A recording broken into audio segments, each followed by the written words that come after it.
Hi, Sonia. It's great to see you again. Thank you again for opening up your home to me and letting me come with some more questions that some parents out there have concerning home education.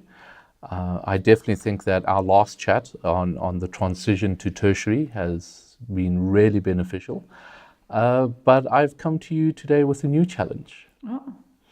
So, if I may read it, I actually got this from a friend of mine, and so this is their question slash concern, and it reads: certainly, the social aspect of having your child learn to interact with other little humans is very important, but also expanding their capabilities beyond pure academic into sports, culture, and other extracurriculum. Another major factor is the discipline required by both parent and child to actually successfully execute a homeschooling program. More often than not, the homeschooling educator may be good in one area or subject, but weak in another, which could severely limit the potential of the child. An example would be that the educator is great at science but weak in languages, could provide limiting if your child has a fantastic skill set towards languages. In a normal school environment, you have the opportunity to expose your child to a diverse pool of educators, each working in their fields of expertise. What do you have to say to that? Well, I think that's a wonderful challenge, and I welcome you here. Thank you for coming again. It seems to me that you are definitely earning the title of Voice of the Parents or Voice for the Parents, because that is now, as you said, it could be a challenge, those questions, but I don't see them as a challenge at all. In fact, it is probably best that I respond to that on a pure personal testimony level. Because, that's my life experience. My life experience is what it is, and that is the truth. So let's take those questions, if you want to just have a look again, and let's start at the top, and let's just go one by one. I think the first one that came up was the need for social interaction. Social interaction, and then after that would be going beyond the academic into sports, culture, and other extracurriculum. Okay. So let's start with the social, because it's a very common question that comes up. But the studies, if we're going to go with the statistics on it, well, it basically blows that one out completely. We don't even have to discuss it. If parents who are watching would like to go and do some studies on that, they will see that actually, statistically, home educators are incredibly well socialized because they haven't had a horizontal socialization. They've had a vertical socialization, which means they don't have a difficulty. When I say they, I'm actually generalizing, but it's a very strong generalization, because I'm talking about the majority of home educators, and the statistics to provide the evidence of that is so that socially they are incredibly well socialized and adapted and ready for the adult world, and within their own sector of whatever age they're in at the time. So if they're 10 or 12 or 15, socialization is not a problem for them. For a lot of reasons, the parents have been attending to their social well-being, as in maybe in a school environment there's bad behavior on the playground, and maybe there isn't somebody monitoring that and supervising that at all times. Whereas in the home, there's constant monitoring of that, one hopes. That's one of the benefits of home education, is the parents' involvement. And the fact that if they see siblings fighting with one another, they can attend to it, and they can say that's not appropriate behavior.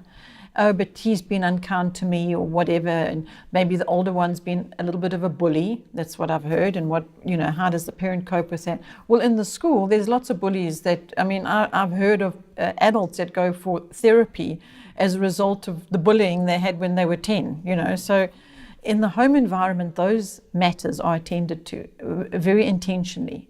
We hope. Well, when I keep saying we hope, because we're not just going to presume that's always the case, but the general majority, that is the case. And so social, that's just one area of social well-being that is good, but there's many others that actually help mold and prepare a child socially in the home educating environment, because they are experiencing vertical socialization, which is what they experience for the rest of their adult life. Once they're adults, they're going to experience that. They're not going to go to work and find it's only 30-year-olds in the workplace, in the offices. They could be from 19 to 79, or, and so they're equipped for that. So socialization, I'm not inclined to spend too much time on discussing the well-being of the social element in home educating children, because it's a topic that has really been attended to very thoroughly all over the network, and studies done on it, and it's just proven over and over and over again that it's not an area that home educating parents or parents considering home education should be worrying themselves with at all. That's one of the worries they can put aside. Okay. Now, from what I'm aware of, is you yourself were home educated. Partially. I did start in the school system, and then I ended up in home education. And your siblings as well? Only one of them. I have a few siblings. One of my siblings was one of these genius academic people that excelled at everything, not just academic, sport and everything else. And he just flew through the system. It was good for him. Yeah. But myself, I had learning struggles, so I didn't excel in the school system. And so my parents continued to educate me at home, with a strong emphasis on entrepreneurship, teaching entrepreneur skills. And now you've also homeschooled your children? Yes. Well, no, because I didn't homeschool my children. I home educated them in a learning lifestyle. I'll stop you with that, Mark, because to me, school is an institution. It's a building. If you go and look up the definition of the word school, and we didn't actually do school at home. We did a learning lifestyle at home. I don't want to get caught up on the semantic, the jargon, but it really is important at the end of the day, because we didn't do school at home. Okay. Yeah. So then the home education system that you then followed yourself and with your children, how did that, or how did socializing with others fit into that? Rather than looking at it from a statistics point of view, let's look at it from a personal point of view. Okay. Well, this is going to maybe be a surprise to people, but our children were raised out in the country. They weren't brought up in town or in an environment that is a community environment. Our circumstances were such that we had severe health conditions in our family, which caused us to have to make the call to separate ourselves from the environments that were actually making that situation more unbearable.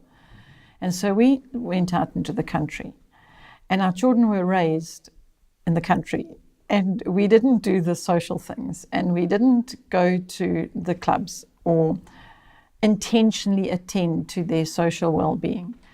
In fact, I'm smiling because it's a little amusing in the fact that the place where we lived in the country had only elderly people, only a few, 6 or 7 elderly retired folk. And so our children got to know these people. And our son, when he was about 8, somebody asked him, who's his best friend? And his answer was Pierre. And Pierre at the time was 70. So, but he and Pierre really got on well together. And, when we got together for social things just within our living environment, these elderly folk took so much interest in the children, or showed so much interest in the children. And the children just got to know them, and our children. And so they became their friends. And it seemed to us like our son didn't see the age of Pierre that he was 70 years old or 60, whatever he was at the time. Sorry, Pierre, if he was younger than that. But so it's interesting to us now that we have adult children. It sounds strange. They're still our children, but they're adults. And they haven't had a problem with being socialized or socialization. Our children don't walk into a social environment and go and hide behind the curtain or hide behind my back and be frightened to speak to the people. If anything, it's the complete opposite to that. They're confident and they're bold, and people enjoy them, enjoy listening to what they have to share, because there seems to be no barrier whatsoever to them. They will respond to a baby in the same way as they would respond to an elderly person. When I say the same way, you know what I mean by that. There's no barrier between any age bracket. So I have seen firsthand what the result of not focusing on taking care of their socialization. I didn't do that, yet I see a result that is very, very pleasing. In fact, it's so pleasing that I can only imagine that God is pleased with it, because why wouldn't he be when he sees these individuals that he can use in his kingdom for his purpose? So it's a touchy subject, this one about social, because it seems to me that a lot of parents are spending a lot of time on it, on concerning themselves with it, and I should have been, looking back, very concerned about the fact. But because I had this other aspect of severe illness that I was dealing with, what I was concerned was making today special and teaching my children today of what matters to the Lord in their life. And that was my entire focus. So that because that became my focus, I didn't concern myself with that, because there wasn't time to concern myself with whether they had their friend to play or whether they couldn't go to the party or whatever. Do you see it? My perspective was different. My focuses were different at the time. But the pleasant result of that isn't what I even expected. It's just been a blessing that I've seen how well socialized they are. So they still were able to make friends around their same age. You don't feel that they were deprived of friendship on a peer level rather than an elderly level? You'd have to ask them that question if they felt deprived. I think it depends on the individual. I've asked them that question myself directly, and I've got different answers from different individuals, in the fact that one individual might say, yes, there were times that they did feel lonely or alone or not having enough interaction. And then I would say, well, I remember at the time, if I sensed that in my child, I would say, we're going to really need to pray about it, because if God needs you to have somebody of your peer age to interact with and spend time with and build relationship with, then we're going to have to ask him to do something about that, because we can't do so. We can't just suddenly create this environment. And so then I would have to teach them to pray and trust the Lord in that. And then we had a volunteer come and help at Oikos Ministries for a while that was very similar age to the particular individual that was finding a little patch in their life where that became a bit of a concern. As far as, but what about people of my age? But the question you ask. Yet another individual, if I inquired, how are you, how things, do you feel like you need more friendship time or whatever? And I must say that while I was inquiring on this, it was more because of the voices of people saying, but what about, and like the question you've just asked, I would have heard that question from maybe the grandparents that were concerned about the well-being of the children. So then I would just check, let me just ask them, how are they feeling about that?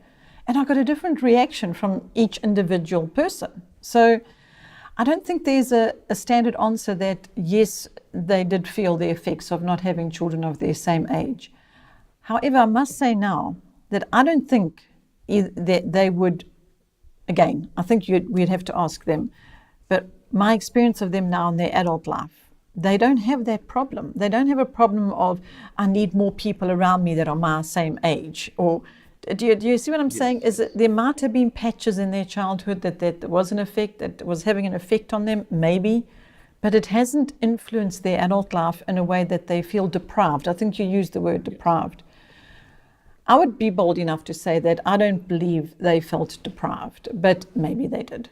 But it hasn't affected their ability to socialize with people of their same age now. Definitely not. Most definitely not. If I observe, that's what I do not see a difficulty in that area. So essentially, if we were to look at the idea that school, those years are preparing you for your adult life, you would with confidence say that in terms of socialization, even though there might have been bumps in the road in that period, where your children are now as adults, you feel that they are adequately prepared socially for anything that might come across. Very definitely. And I think, as I say, I think our example of our lifestyle probably can be maybe as extreme as you can get, because, as I've explained, we had to be separated from community. We had serious health conditions to consider, and it was a matter of considering life, and today we live, so let's live today. And what mattered was family. And so today in their adult life, I see what matters is their relationships with family. And if I think back now, if you talk about the importance of the school environment equipping one in this regard, and I said earlier that I've heard of adults that have to go to therapy because they've been bullied at school. Well, when I was in school, I had real difficulty socially in school, but yet in my family I didn't, because it was as though it wasn't allowed. If my siblings were not being kind to me, the parents attended to it. You don't treat your sister like that.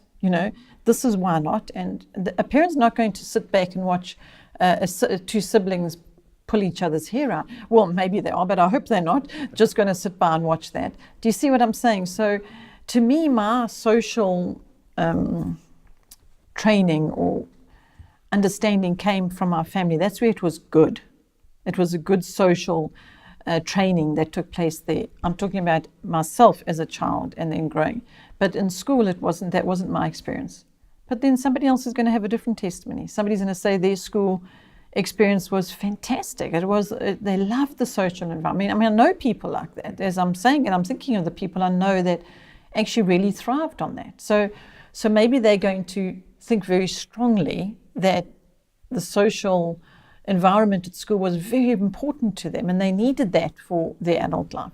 I don't know. I can only speak my own testimony, and that's why I say it is the truth. I can tell you what I know and my experience. And that's all we can ask. Yeah. The next point that was raised was extracurricular activities, sports, those kind of things. How do you get your children, or how did you yourself engage in things outside of a home education environment? So if you wanted to learn an instrument or play a sport, those kind of things, what facilities were available, or what was your way of getting into those things? There were no facilities to get into those things, not even music. Our facilities were nature.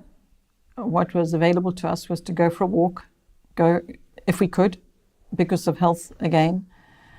My husband Greg used to take our son James to play golf, maybe 5 or 6 times a year, not routinely, when he could, in between hospital visits, because our son had brittle bones, so he often had a broken bone, so you can't go play golf. So as you can hear, our circumstances were such that sport didn't become something that we felt we needed to attend to, because you're not thinking about sport when your child is broken and you're dealing with broken bones. You're thinking of other things. You're thinking of his well-being and how to make him comfortable and how to help him not be in pain, and how to make this day bearable, because it's unbearable to him. He's stuck in a cast. He used to call it a stuck, when he got a cast in some part of his body. So you can see that our experience of needing the sport wasn't there. We didn't have the same need for it, and the importance of it as well wasn't at the same level of the importance of making his day bearable or comfortable. And so now this became a family matter. I wasn't going to take children off to some sport thing and leave a child at home that couldn't travel on the bumpy roads because he had a broken bone, and the worst thing to do was get in a vehicle, because the bumps because we lived in the country, so the roads are gravel, and so we didn't do that. So it was understood as a family that if somebody in the family wanted to go to town, which was 40 minutes away, and learn to play a musical instrument, for example, that was going to maybe not be physically possible, because of the consideration of the other person in the family. So we had to agree as a family that we would look out for one another and care for one another more so than, and have to sacrifice or forfeit the thing that we'd really like to do. But we wouldn't do that, because instead of that, we were going to care for this person that needed care. But we continue to trust and put our request before the Lord. And if the Lord, it was important to him, and that was something he wanted that person equipped in, he would make a way. Something would come about that would resolve that. So an example that comes to mind is our son wanted to learn to play the guitar. So we bought him a guitar, and there's a guitar. You can learn to play it on your own. You're self-taught. And then I went to CNA and I found a book that said, learn to play the guitar. And it was there was a CD at that time, and pop the CD in and listen to the lesson and follow along in the book. And he taught himself to play the guitar. So he didn't go to guitar lessons.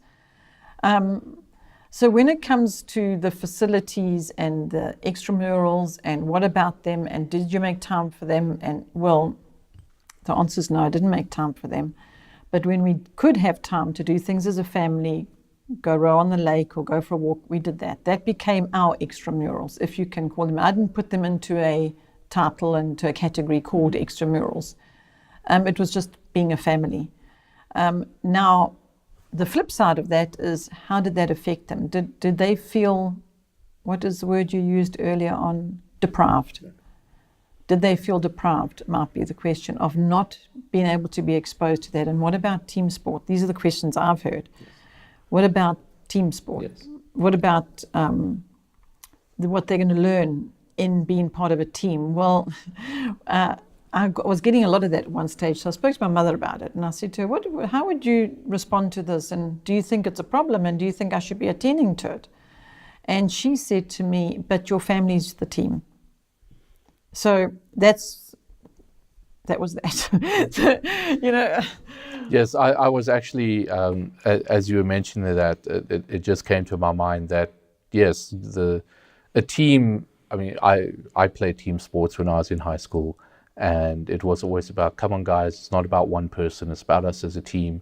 But from your personal experience, it's not about one person, it's about the family. Can we as a family do this if so-and-so is sick or so-and-so is suffering? No, we can't. What is going to benefit all of us in the best possible way? And I suppose those two kind of go hand in hand, because perhaps for someone who's not in your, or not going through the same difficulties as you went through, they can be intentional about finding a place to go play cricket or go play golf, but they or whatever. Home educators do that all the time. They join some club, the local club, or the local soccer club, or whatever it is. That's what they do, and that's good. The child wants to play soccer, they can find some soccer club and take them there, and then they get their sport. And they get the social interaction as well. Right. That kind of social interaction and that kind of extramural. So, but what I'm saying is, a lot of people seem to think that this is terribly important, that they must do that, because in the school it was offered.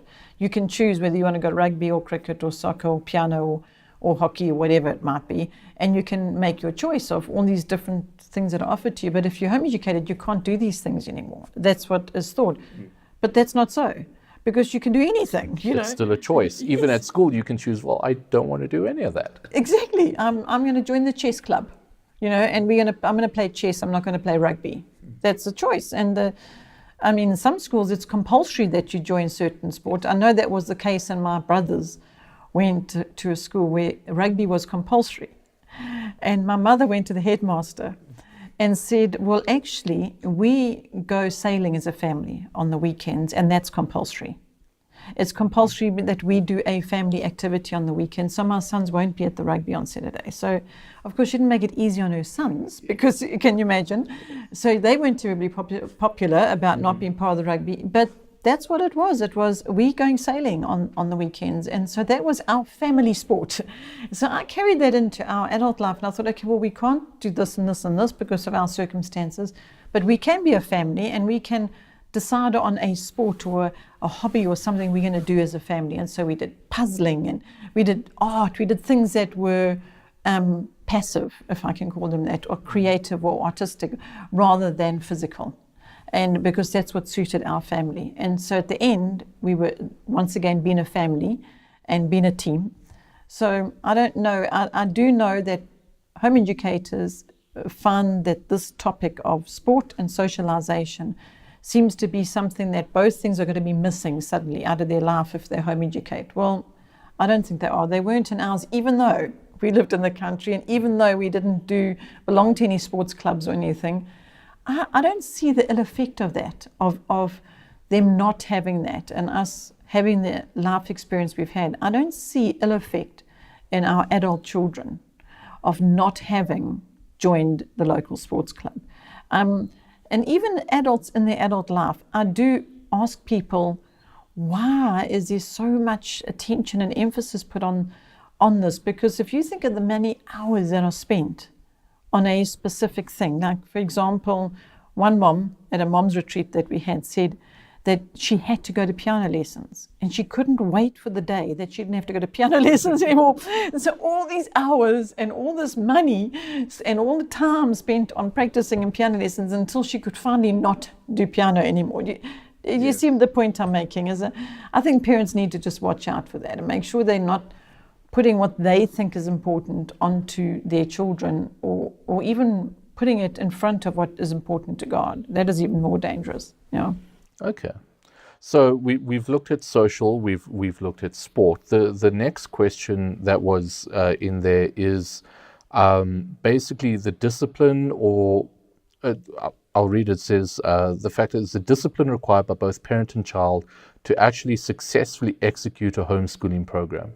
So discipline, and I suppose drive, or what's the word? The determination, I suppose, the drive to actually get it done.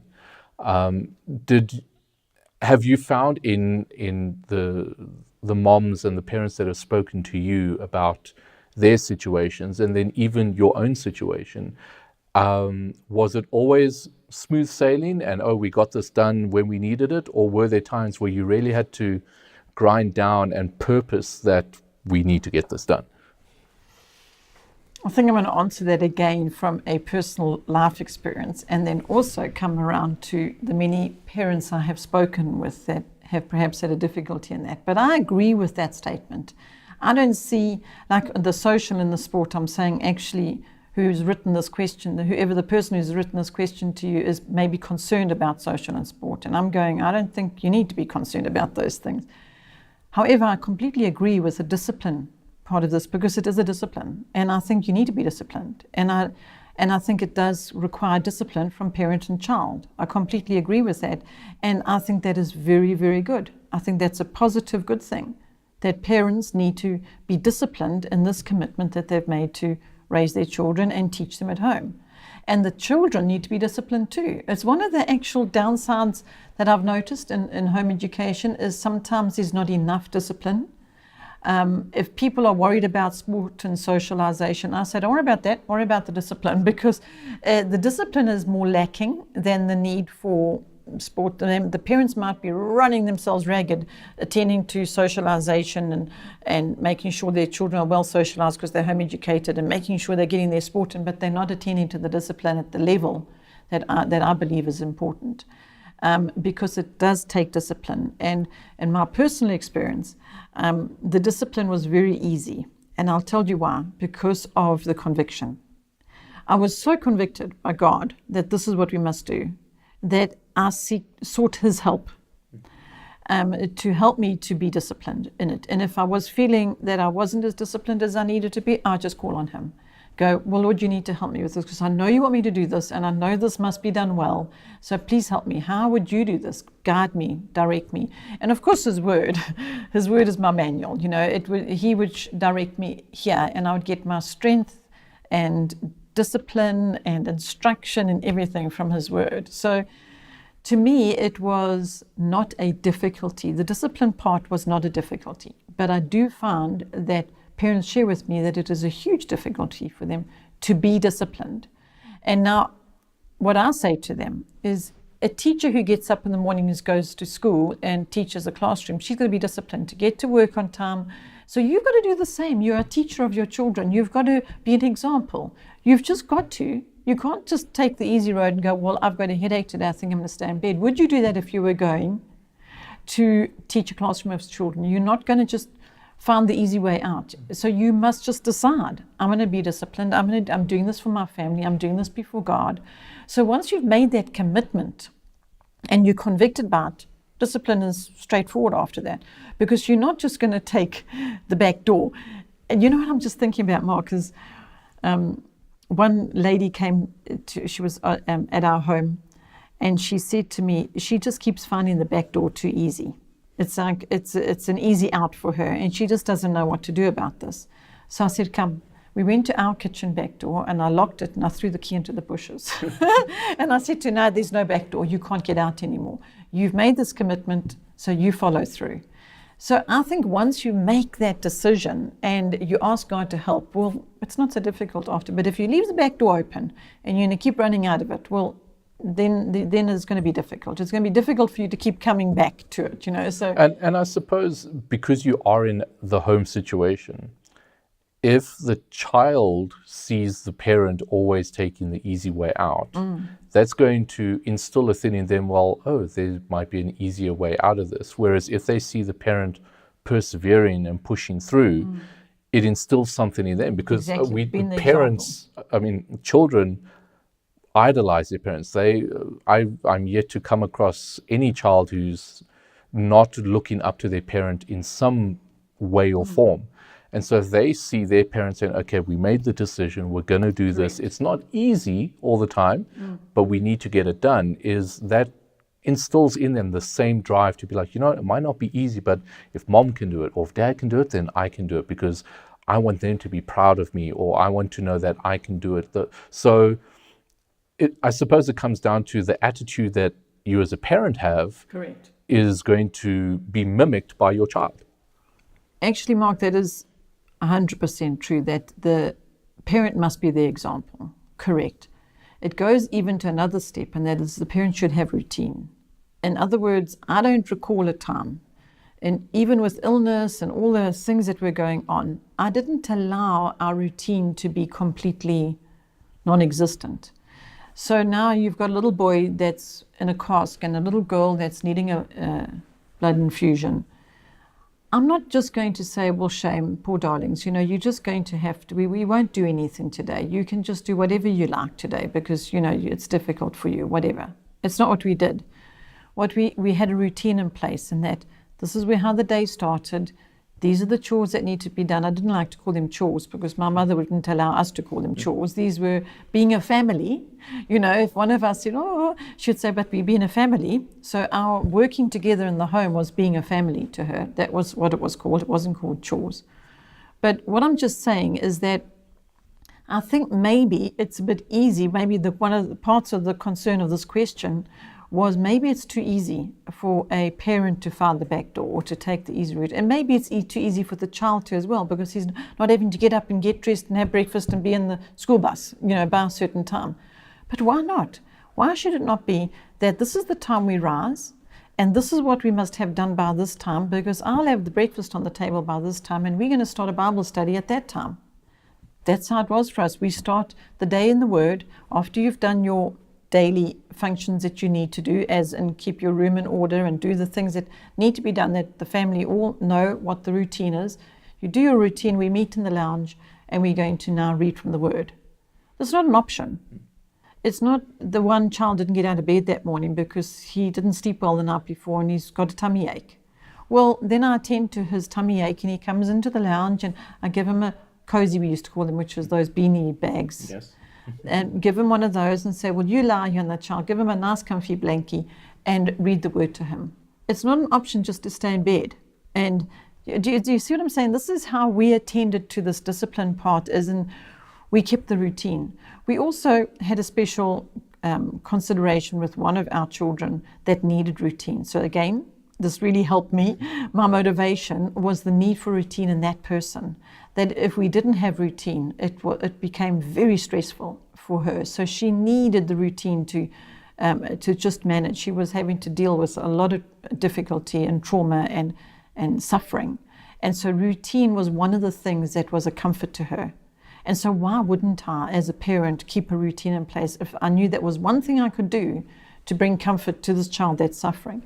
So once again, walking through the valley of suffering, we found some real treasures that I didn't even know at the time how effective they were going to be in instilling certain things in them for equipping them for adult life. They weren't even things that I would have put on as important, but God put them as important, and I had to attend to. And I suppose the beauty of being in the home educated environment then is you don't have to have everyone bundled off by 7:30, for example.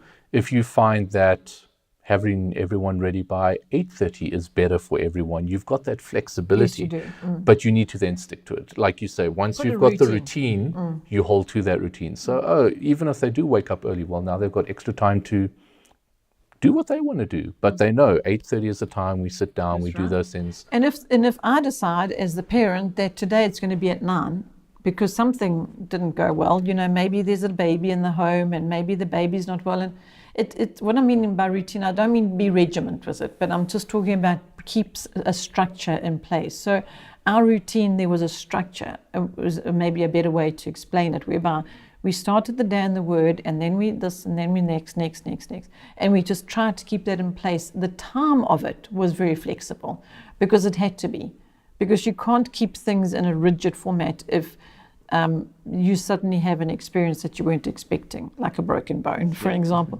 But we kept the routine going. I'm using routine and structure, mixing them up but here. Like you say, you can't be like, oh, I know you broke your leg, but listen, we have to do math now. Yeah, exactly. It's like attend to the need, and then, Yes. life happens. And you might not do maths for the next month, Yes. but you're going to be learning a lot of maths along the way because of the amount of days that you have to cross with the calendar while you have to be in your stuck. Yes. So you're doing maths in a different kind of a way, but you're not going to try and force feed maths down your child that is in pain, because they're not going to learn very well in that instance, in that environment. So discipline, to come back to that, it is necessary, it is vital, and routine and structure, I would like to share that with home educators, so that home educating parents realize the importance of that. So do you see what's happened? We've gone from what the concern of what's important, social and sport, Yes. and we've come around to those not actually being such a big concern.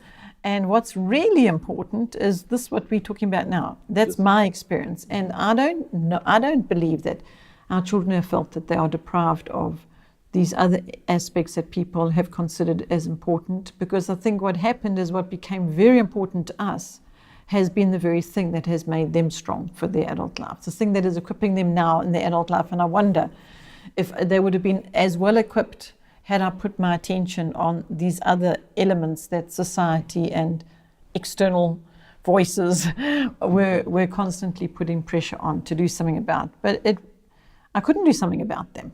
So I was at an advantage. I couldn't get him to join the rugby club or the cricket club or the soccer club, because you don't put a brittle bones boy in the rugby team. No. So you see, I couldn't. And so, I couldn't. And so now look at the result. He's a videographer now. There he is, standing on the other side of the cameras, doing this work for us and helping us to share this conversation with the people that are watching. So that's the result. But he didn't play rugby. He doesn't know the first thing about rugby. I don't know that. That's a huge loss myself. So, well, Sonia, I think this is probably a good place for us to stop and maybe get a refill on our tea. We've looked at the social, the sport, and the discipline, which I think is ultimately what they can all center around. Is parents need to be intentional as to the direction that they're going to lead the family.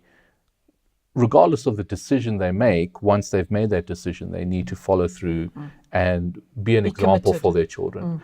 And yes, once we come back with some fresh tea, we can look at the rest of that question. So thank you so much for stopping in with us, and we'll see you again very, very soon. Yes, thank you for watching. We Bye-bye. hope this was helpful. Bye-bye. Bye.